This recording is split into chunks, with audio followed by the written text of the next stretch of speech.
Il y a beaucoup de discussions dans la communauté historique sur Internet concernant comment nous devrions agir et quelles habitudes nous devrions adopter pour devenir meilleurs et mener une vie vertueuse. Cependant, on parle presque rarement des habitudes que nous avons déjà et qui sont complètement nuisibles à notre vie. Épictète a dit ce qui suit: il y a deux vices beaucoup plus sombres et graves que les autres, le manque de persistance et le manque de maîtrise de soi élevé. Persister et résister. Épictète savait que la clé pour vivre correctement réside dans la persistance et la résistance.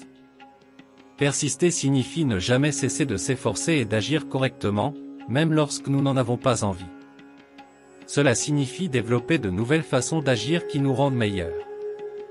Créer de bonnes habitudes n'est pas facile, c'est pourquoi nous devons être persévérants. L'autre clé est la résistance.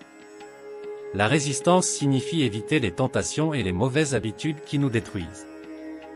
Dans cette vidéo, je vais aborder 6 habitudes courantes dans notre vie quotidienne que nous devrions éviter si nous voulons vivre pleinement et heureux.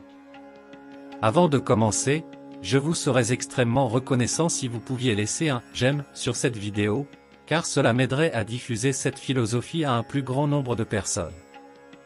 Si vous ne souhaitez pas manquer de vidéos, abonnez-vous et activez la cloche de notification de la chaîne. Tout d'abord, arrêtez de gaspiller votre temps. Nous avons tendance à nous plaindre du peu de temps que nous avons, mais nous agissons comme si nous avions tout le temps du monde.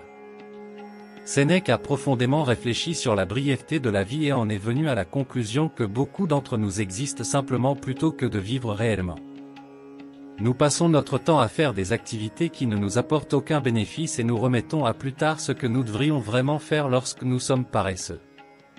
Nous agissons comme si nous allions vivre éternellement, sans réaliser que le temps est notre ressource la plus précieuse. Rien ne garantit que nous serons en vie demain ou en mesure de faire ce que nous souhaitons. Comme le dit Marc Aurèle, vous pourriez cesser de vivre dès maintenant. Laissez cela déterminer ce que vous faites, dites et pensez. Réfléchissez sur le temps et ne le gaspillez pas, appréciez-le à sa juste valeur. Le premier pas vers une vie épanouissante est de prendre le temps au sérieux. Deuxièmement, arrêtez de vous attacher émotionnellement aux choses.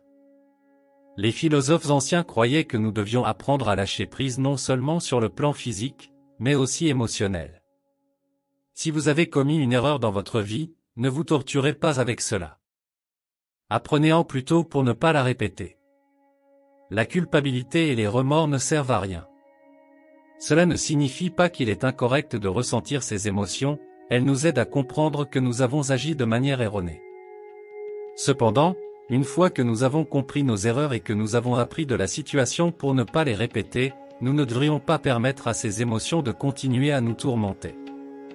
Nous commettons tous des erreurs, donc ne souffrez pas excessivement à cause d'elles et cherchez toujours des moyens de grandir à partir de l'erreur. Troisième, arrêtez de procrastiner. Marco Aurelio a écrit dans ses méditations, « Vous pourriez faire quelque chose de bien aujourd'hui, mais vous choisissez de le faire demain. » Comme l'a dit Sénèque, tous les sots ont en commun qu'ils sont toujours en train de se préparer à commencer. Faites, agissez maintenant. Quel est l'intérêt de reporter quelque chose que vous devez faire, même si cela vous rend paresseux? Il est toujours préférable de réaliser ce que vous devez faire maintenant, pour plusieurs raisons. La première, comme je l'ai déjà mentionné, c'est que notre temps est limité. La deuxième raison est que le repos est plus agréable lorsque vous avez accompli vos devoirs. Lorsque vous remettez quelque chose à plus tard par paresse, vous vous sentez coupable et vous savez que vous devriez être en train de faire quelque chose au lieu de vous reposer. Vous ne profitez pas du repos de la même manière, car au fond de vous, vous savez que vous ne le méritez pas. Le pire, c'est que tôt ou tard, vous devrez accomplir cette tâche, donc la remettre à plus tard ne vous apporte absolument rien. Peu de sensations sont aussi gratifiantes que celles d'un travail bien fait, et bien faire les choses implique de les faire au bon moment, pas plus tard. Quatrième, arrêtez d'être esclave. Sénèque a écrit ce qui suit, « Il est un esclave, montre-moi qui n'est pas une personne esclave de la luxure, une autre de la cupidité, une troisième de l'ambition, et tous sont esclaves de l'espoir, tous sont esclaves de la peur. » Il n'y a pas de servitude plus honteuse que celle que nous assumons volontairement.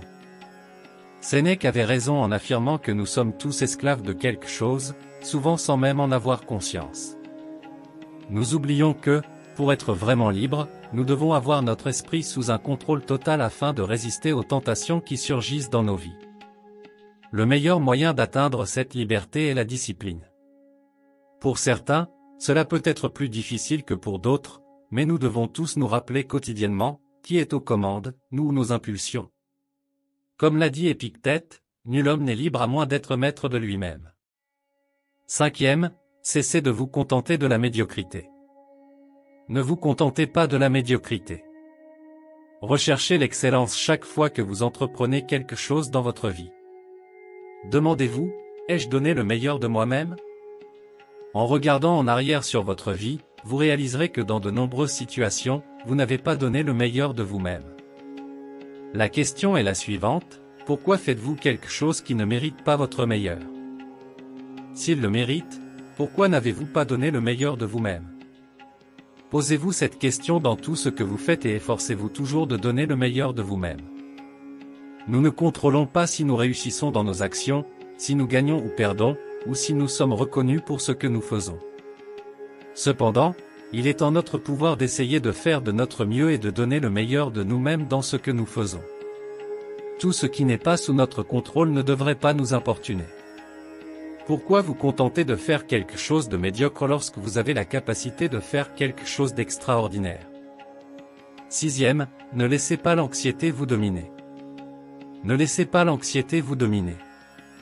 Dans ses méditations, Marc Aurèle a écrit ce qui suit, « Aujourd'hui, j'ai échappé à l'anxiété, ou plutôt, je l'ai écartée, car elle était en moi, dans mes propres perceptions. » Ce ne sont pas les événements extérieurs qui causent l'anxiété, vous en êtes le seul responsable, car ce sentiment naît en vous en raison de vos pensées concernant les problèmes futurs. L'anxiété n'aide pas, ne vous améliore pas et n'aide même pas à résoudre le problème, c'est simplement une pensée qui vous tourmente, en pensant à ce qui peut ou ne peut pas se produire dans le futur. Rendez-vous compte que quoi qu'il arrive dans le futur, quelle que soit l'incertitude qui règne dans votre vie, vous avez déjà surmonté des situations pires par le passé. Comprenez que vous avez les outils pour faire face à tout ce qui pourrait mal se passer à l'avenir. Faites la distinction entre ce que vous ne pouvez pas contrôler et ce qui relève de votre contrôle, et imaginez le pire qui puisse se produire. Dans de nombreux cas, vous vous rendrez compte que la situation est moins grave que vous ne le pensiez.